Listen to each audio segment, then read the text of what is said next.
Good morning, everybody. It's Monday morning. It's 6:30 a.m. It is time for the Monday morning coffee with Kyle and Anne.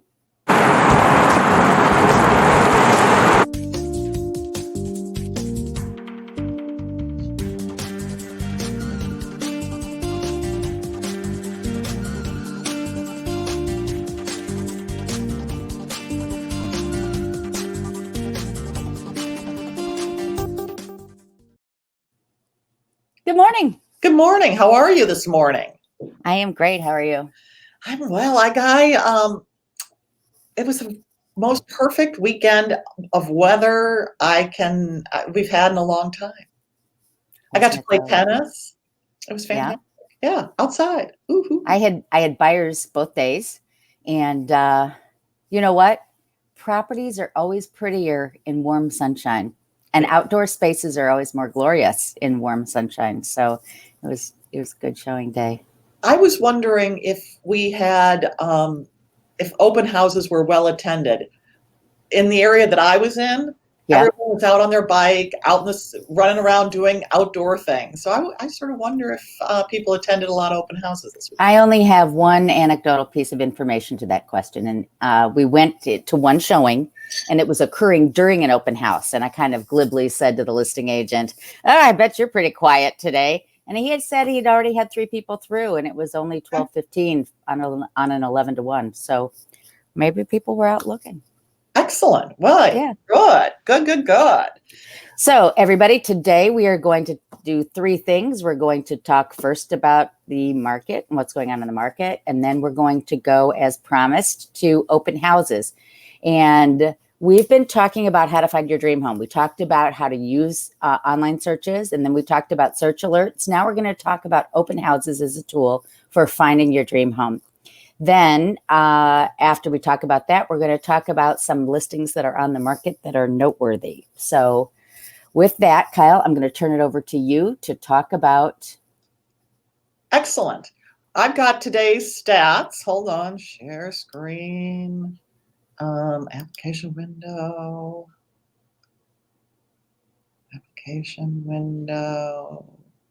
It's not pulling it up. Hold on.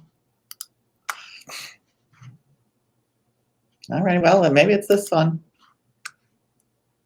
No. That one. That's it. Did it work? Mm-hmm. Okay, good. There you go. There we go. Hi, everyone. This is the hot sheet. So Anne and I, many weeks, will do a hot sheet. And we do different kinds of hot sheets. Today, I'm doing a what sells fast in Lincoln Park hot sheet. So I've got the last 7 days information about properties that have either gone under contract. Those are the ones that are called contingent, or the contracts are at a point where there are no contingencies left. That's pending. And then the close data, which shows what properties have closed in the last 7 days that went under contract in under 30 days. So that's my idea of what goes fast. And Anne and I study this information so that we can help sellers be effective in today's market. And because no one wants to sit on the market for 3 months, 4 months, 5 months. They want to sell it in under 30 days. So I try and study what people do. So looking at the closed, which means the ones that have actually already sold, if you'll look down here, it's got the list price and the sold price. One thing you'll notice is that every single property sold either at 100%, this one for $375, this condo on at 1931 West Diversey sold for 100% the list price, but they all sold in the high 90 percentile of recovering, their sold prices like 96, 97, 98, 99% of their list price. And what we find is that if you price it wrong, A, it'll take longer to sell, and B, you'll get, 60, 70, 80% of your list price. So the smart people, the people who sell fast, price it right, and price it to sell. So that's what we see from this. Now, I'm looking at what went on, because what's most relevant, the ones that sold went under contract in August and September. That's a trailing indicator, the sold ones. But the contingent ones are the ones that went under contract in the last week. And just to give an example about this cute little, the least expensive $225 starter home in Lakeview, it's priced at $225. But we're going to quickly look at can you see the pictures when I pull them up, Anne? No, you need to share that screen. Okay, so I'm going to sharing. How do I do that? Stop sharing, and then hold on, everyone. Sharing new, share screen. There we go. Did that pull it up? There we go. Does that help? Big. Make it big. Make it big. Oh, look at that. There you go. Okay. So but here are some things to notice. Notice how cleaned out everything is. Emptied. It looks almost like a model. It's pristine. Home. Pristine. Pristine. So the seller took time to make it look absolutely perfect for pictures. So that's one thing that they did. Cute view of the lagoon there. Nice. The second thing that they did, which I thought was intelligent, is look at which we do. Anne and I both do this. We get a fact sheet of everything that has to do with the home. And sorry. Hello, Rufus. Cat lost his mind. It's got everything to do with the home, the fact sheet, the floor plan, and the disclosures. I'm so sorry, Rufus. So I'm now trying to escape. Can you kick me out of the share screen, madam? Can you hear me? You're done. You're removed. Okay, good. Alrighty, there we go. Are you going? There we go. And then wait a minute. You're sharing. There we go. Okay. So, but for example, so the ones that we should expect that the ones that go under contract, that have gone under contract this week, will do the same thing. What are some of the insights you have, Anne, of the things that sell fast that are going on this week? Well, as you said, they have to be ready. And not to belabor the point, but things have changed. In the old days, you'd take a listing, you would sign it up that day, you'd put it in the MLS, and then you'd get the photos, and then you'd get the documentation. Right now, we do a listing agreement that gives us the authority to start working on the seller's behalf, and then it may take 2 weeks, it may take a month to prepare that property for the market. And the seller has some things that they need to do. And we have the gathering of information and preparation that we need to do, because you're right. When we hit the market, we have to be ready. Yep. So just some insights about what it takes to be successful in this market. And Anne had a listing, a townhouse that went under contract in 10 days. My house in Old Town went under contract in 21 days, 22 days. It's because we do the work and the sellers do the work to get them ready. So, yep, absolutely. Okay. All right. Well, thank you. All right. You ready for the meat of the week? Let's look at today's topic. Can you see the screen there? I sure can. Open houses and finding your dream home. Yeah. Okay. So, as we said, we've been talking about finding your dream home. And today we're going to talk about open houses. So, Kyle, open houses. Great way to test drive the neighborhood and the property type, right? Absolutely. And here's the thing. If you're starting to think about, we're going to first look at it from a buyer's perspective. If you're starting to think about, hey, I want to move, I want to see what's out there. the perfect way is to start going to open houses, see what's available in what price range, with near to what, because that'll help you think about your search. You're also going to discover all sorts of neighborhoods that never appealed to you before. And you'll discover that, wow, this is great. And it's at a better price point. So it's absolutely a great way to start the process. Absolutely. So let's talk first about what to expect when you go to an open house. All right. So you are a buyer. You're thinking about buying a home. You say, oh, I see that the property in the neighborhood I'm dreaming of is open this weekend. So I'm going to go. Kyle, what would you suggest that they expect when they go to the open house?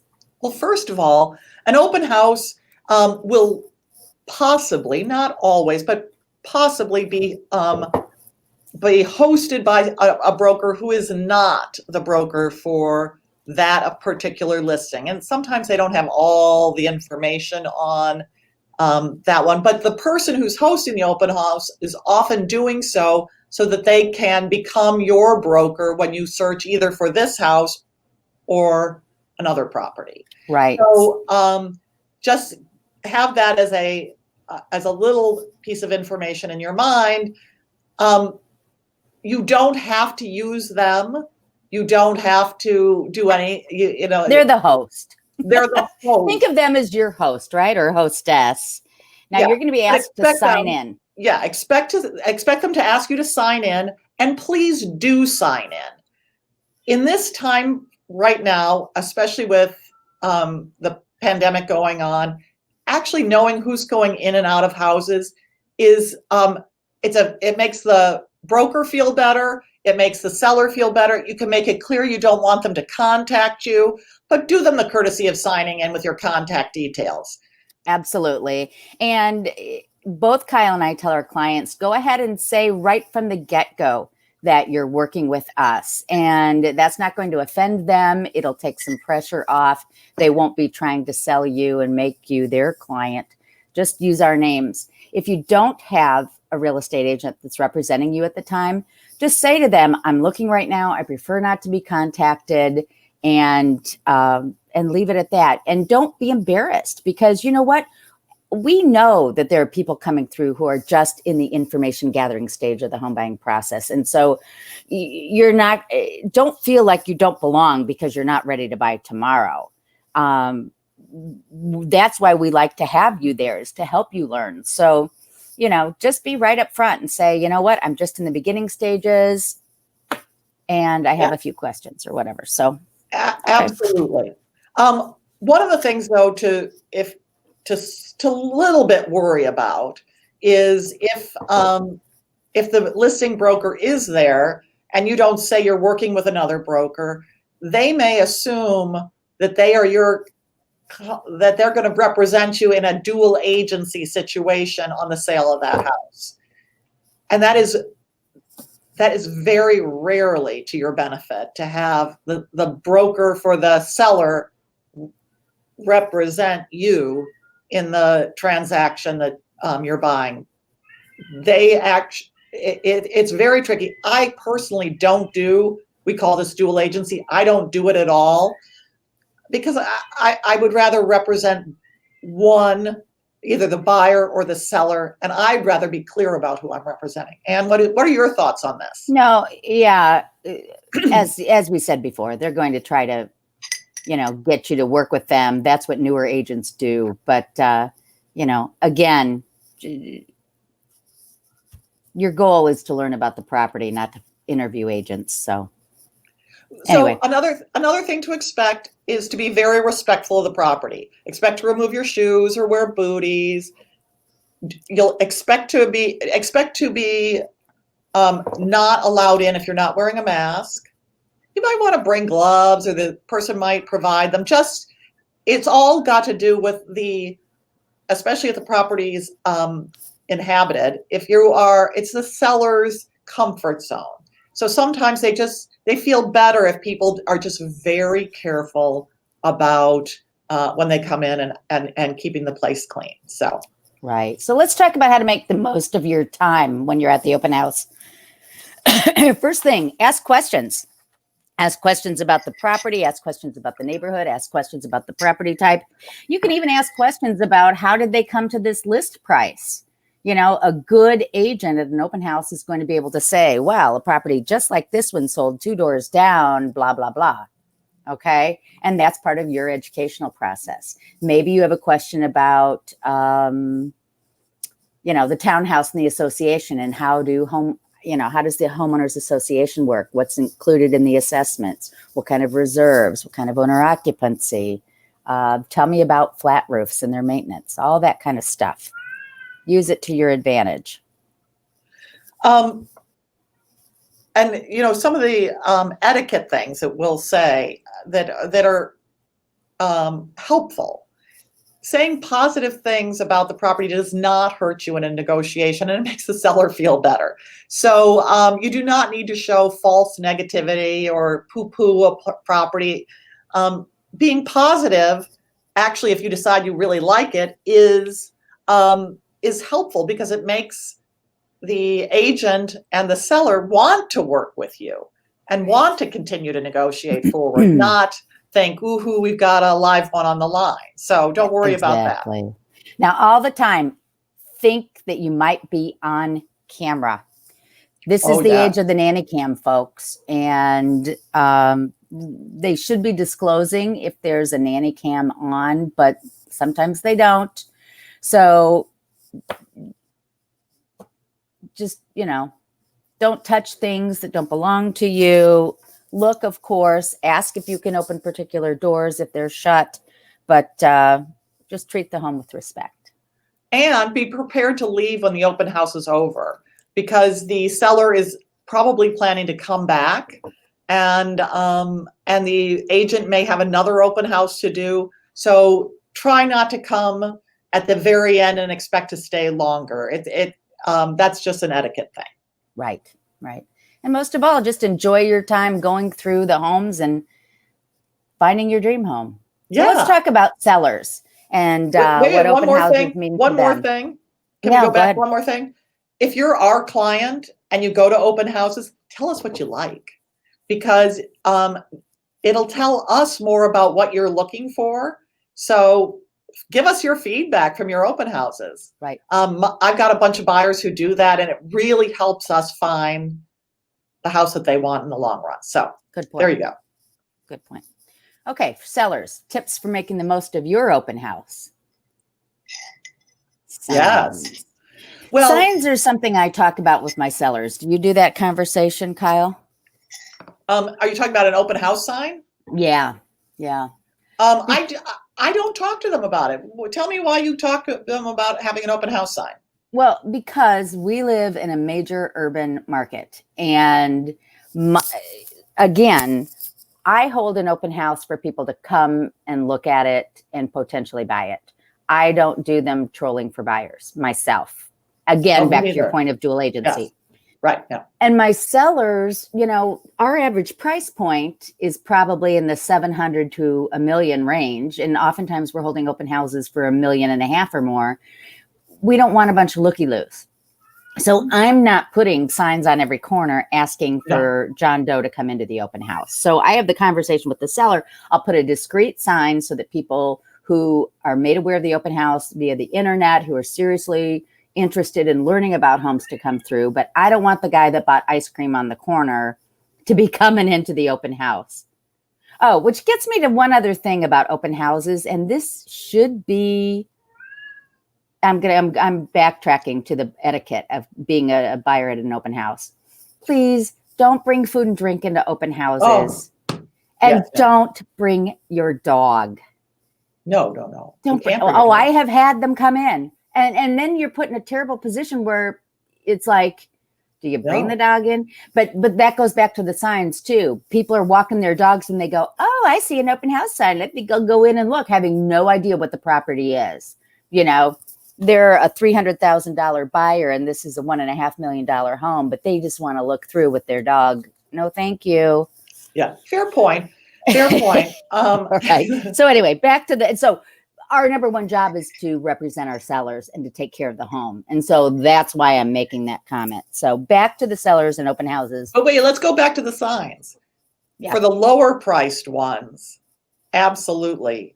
I think signs help because it makes somebody who is sort of thinking about it do it. And there are a lot of people who can't, they've got a list of open houses and they can't really find it.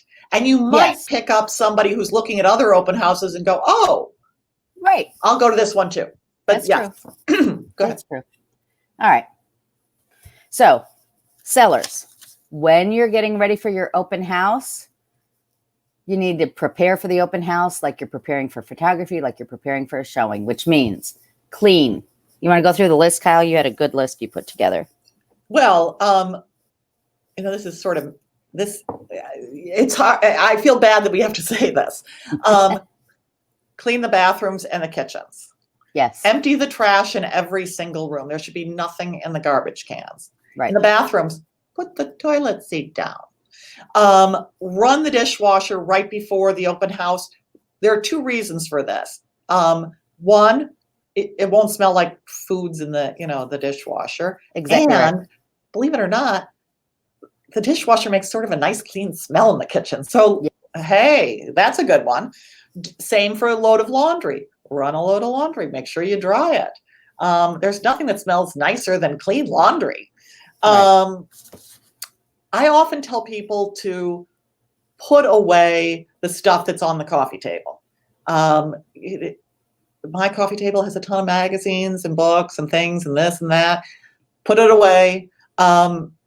We don't want the open house people distracted by what's going on in your home. We want them looking at it as if it could be their home. Right. And so we try and make it as clean and empty and as generic as possible. Exactly right. All right. So listen to your broker about. Wait. Can we go back to a couple things? Put away anything valuable. Put away anything valuable. Oh yeah. Yeah. We are going to, when Anne and I run our open houses, we go with the people everywhere. But there are people things can be palmed, and I don't want you to feel like, oh, this happened. So just put the stuff away that's valuable and especially small. Keep going. Never mind. We've covered the other ones. Listen to your broker about best day and time to host the open house. Yes. You may really want to go work out at 8:30 in the morning and have the open house then, but it's probably not the best time to hold the open house.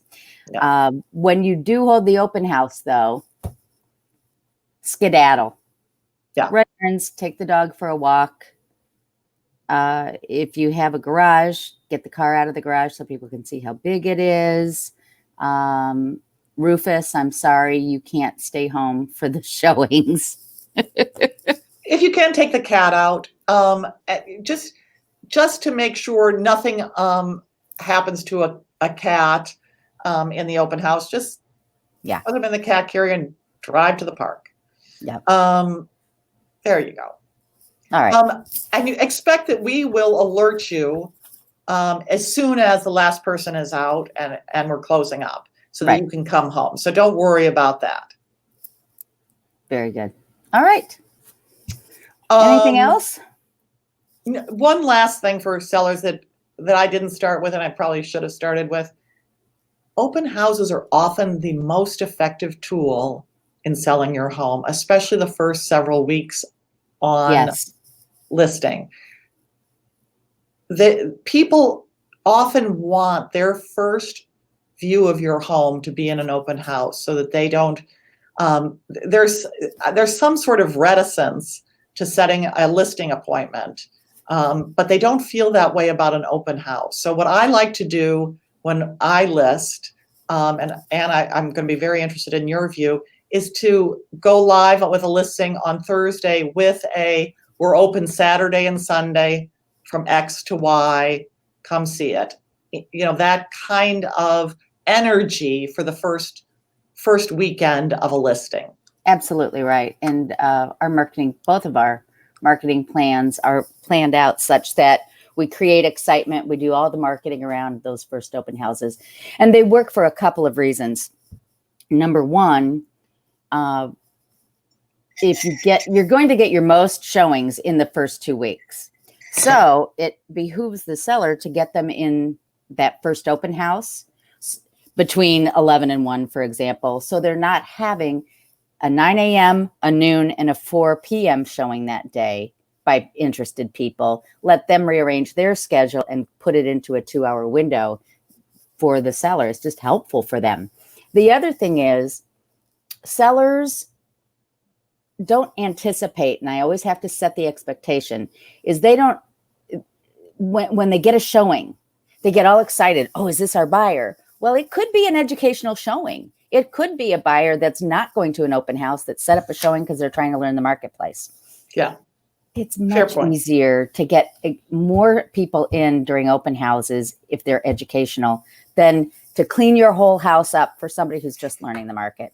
It's going to happen. We're going to have educational showings, but the more we can minimize that, the more helpful it is for the seller.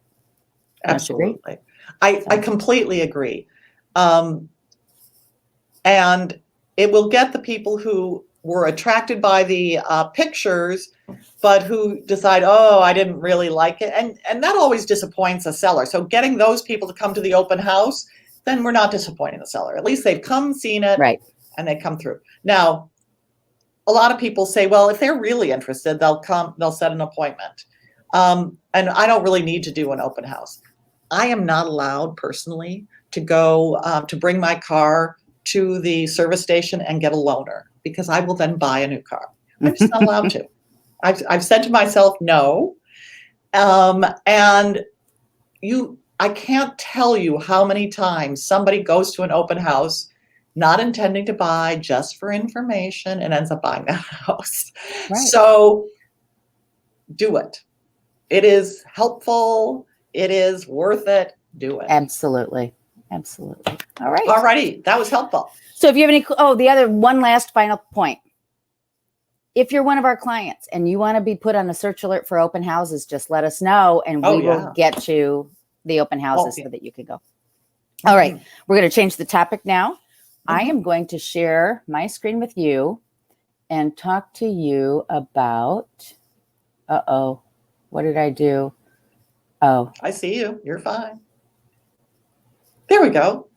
We're going to talk about West Loop Lofts. And the reason I wanted to do this today is I was showing them. And tell us about them. Well, lofts are sexy, aren't they? I mean, concrete lofts are nice because of sound, but timber lofts are just like so flippin' cool. I love them. And everybody is so into West Loop right now around the Fulton River District. And anyway, so I just wanted to show you 3 that I thought were fun. The first is an entry-level loft at 1301 West Madison. It's unit 513. It's a 2-bedroom, 1-bath, 1,100 square feet, includes parking with good assessments, $331, and taxes of $73.40. Going down, because I don't think we don't see the whole thing. You don't. Keep going. Pull it. There you go. Ooh. Okay. Ooh, yeah. So now, like most lofts, you don't have enclosed bedrooms all the way. So, but you know what? In the time of COVID, this is a magnificent property because you've got one good-sized bedroom as an office. You got your master bedrooms. For a single or a couple, this could be a great property. Wait, go back. What? What are you looking at? I don't like, these are the only windows. The windows in the living room. Well, that's very typical of lofts. Now, just hold on. All righty. But you are in the hottest neighborhood of Chicago. Hottest. For minimum money. So here's the deal on this property. High ceilings. Look at it. You're in the shadow of Sears Tower. Oh, beautiful. Look how cute that is. Darling. Okay. Walnut stained hardwood floors throughout. 42-inch white cabinets. Okay. Granite counters, including island with breakfast bar, glass tile backsplash, stainless steel appliances. Wide living area with plenty of space for dining room table and great entertaining. Bathroom vanity with double bowl stainless sinks, soaking tub, and ceramic floor. Great closet space with alpha shelving. Building has roof deck with fabulous city views. Here's one of the bedrooms here. Nice hardwood floors. Look at that. Yeah, they're beautiful. And there's your balcony and your view. Beautiful. So I'm just saying, to get into something like that. Okay, now we're going to go to another one. Now, this is the cool thing about lofts too. It doesn't look that appealing from the outside, right? Oh, this is 924,000, but it's 2,400 square feet. It's got a little interior courtyard here. Look at that. Isn't that adorable? And here's that timber loft. Look at that. Isn't that fun? So this property is a top floor unit. Let's see. Look at all that lighting. And the treetop view. Oh, it looks beautiful. Isn't that private roof deck, designer lighting, smart haiku ceiling fans, and custom built-ins by Florenz. Whoops, didn't mean to do that. There's your roof deck. And there are a couple different areas on this roof deck that they've done. But it's close to Mary Bartlemy Park, Whole Foods, and the L. One garage parking space included, and it's in Skinner School District. Okay, this is the fun one. This is the one that I showed. I've shown this property twice. It's a little wackadoodle, but I am in love. Okay, let's see. Because look, it's a very simple build. It's a very simple building. Yes, very simple building. Here we go. Here's the floor plan. Oh, wow. So it's kind of, it didn't go very well. Well, we can get a sense of it. So you come in here, and it's a little odd. I would change the entry to down to here, okay? So you come in here. Yeah. Actually, you come in here. There are two entrances. It's a combined unit. So you come in here, foyer. Here's this humongous living, dining, kitchen, which I'm going to show you in a second. And then there are two wings. You've got the master wing, and then you've got the bedroom wing. Okay, you ready? Oh, wow. So you've got these huge ceilings. Look at your views out your windows. Isn't that fun? How is this thing not sold? Oh, my God. It's gorgeous. You got a pool table. That's the thing about lofts, right? You can have a pool table in the middle of your living room. It's even got disco ball with a light on it. Where? You can't see it right here. Okay, I can't see it yet. Oh, wow. Here's the master. I mean, it's a funky space, but it is so fun. Here's one of the kids' rooms. How cute is this? And this is an area where you walk up the stairs. This is like an 8-foot ceiling, but then you've got this fun lofted area above that you can like play video games and whatever, and it connects to the other bedroom. It's so cool. Great. And here's your roof deck with this view of the city. So isn't that fun? Okay. That is a great one. Yeah, that is. How big is it? How many? 5,000 square feet. Of course it is. That looks like 5,000. Yeah. That's a gorgeous one. You asked me why it didn't sell? Uh-oh. It doesn't have parking attached. It has attached or nearby? It has one nearby? Nearby. But if a lot of people who are, if you're paying $2 million, you want attached parking. So, but for young people who are looking to live the big life, I thought that was a fabulous $2 million. That's right. Well, on a price per square foot basis, it's not, insane. So we have big news. Yes, we do. News. Tell them make big news. We're moving from 6:30 a.m. to 7:30 a.m. next Monday, and that's where we'll be for a while. Yeah, we've decided we have graduated. We're moving to the big time at 7:30 a.m. because it's too dark at 6:30, so we're going to 7:30. So please join us then. Thank you for joining us now. Thanks for watching, everybody. We'll see you next week at 7:30. Bye-bye. Bye.